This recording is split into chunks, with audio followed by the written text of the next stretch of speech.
As a trainer, how quickly do you know when a young person is in your ring that they can be a worker or a wrestler? You don't. That too. That's a crock of shit. The training thing is just what a goofy ass fucking concept that has become. What aspect of it? The entire fucked up situation.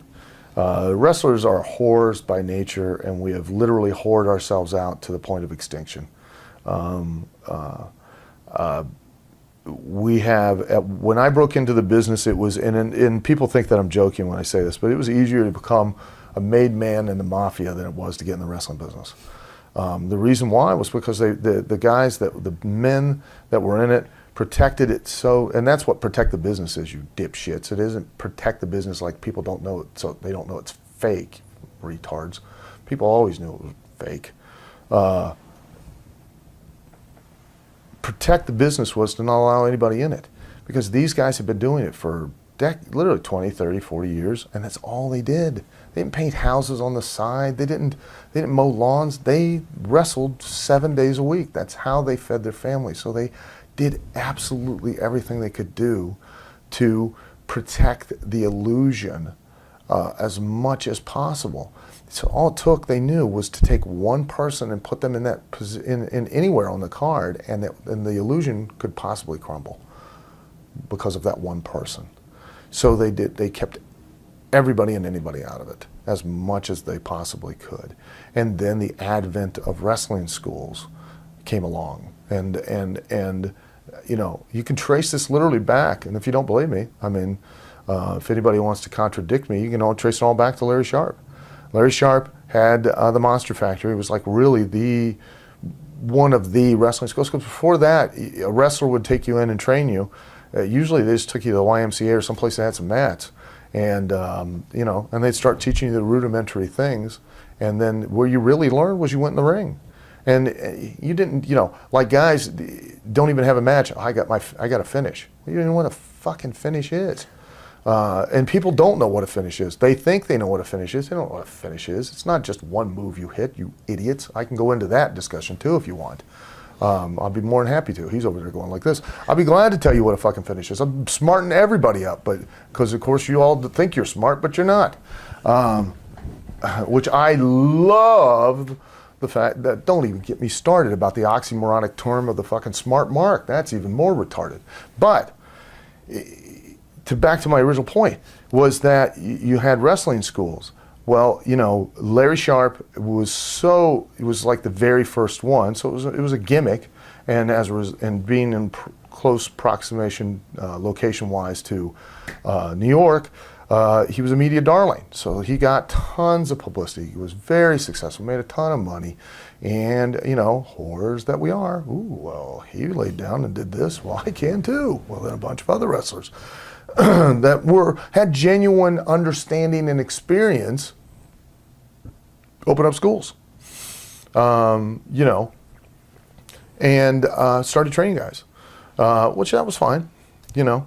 Because they still would be selective, and they would, but then of course you get the guy that got trained. He had maybe 5 or 6 years worth of experience.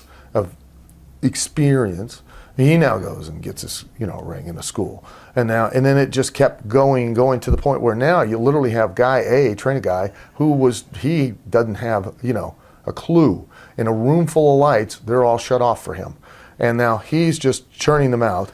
And then a guy that's been with him for 2 months now goes, well, I'm going to get a building, get a ring, get a school. He's going to start training guys. And as a result, you know, it's the blind leading the blinder, it's just the degradation of the business. And that's what's brought us to this point as far as that's concerned. What was Tough Enough in the wrestling world, in the realm, when you look back at your career what was it? Tough Enough was an infomercial for the business. It was a great forum to grow the audience. It was a great tool to scout talent, and it was a great way to build possible stars and to give them exposure before they ever stepped in the ring. It was a great way to introduce the wrestling business to people that had no affiliation or interest in watching it, and then possibly get them caught up with the characters that were on the show to then care enough to now go and watch wrestling and follow that character in their development. It was all those things. It was a very positive thing for the wrestling business. Unfortunately, there were those that were in the wrestling business that, of course, as usual, were eaten up with jealousy, and did everything they could to cut the legs out from under it because it was so successful. There were people that were in WWE that were upset that that the kids on Tough Enough were now bigger stars than they were because they had far more television and mainstream exposure than anybody on WWE had, and didn't feel that they deserved it because they didn't pay their dues, which is another crock of shit that I would love to address. Let's come back for another show, maybe. Yeah, I could go on and on with all the ridiculous ideas and thoughts that people have these days. And then there was everybody within the wrestling business that, of course, the same prevalent idea of, well, of jealousy of, well, why do those guys get, they get a contract? I've been out here busting my ass for X number of years. Fuck off. If you were stupid enough to not at least make an effort to try to go and get on the show, then fuck you, moron.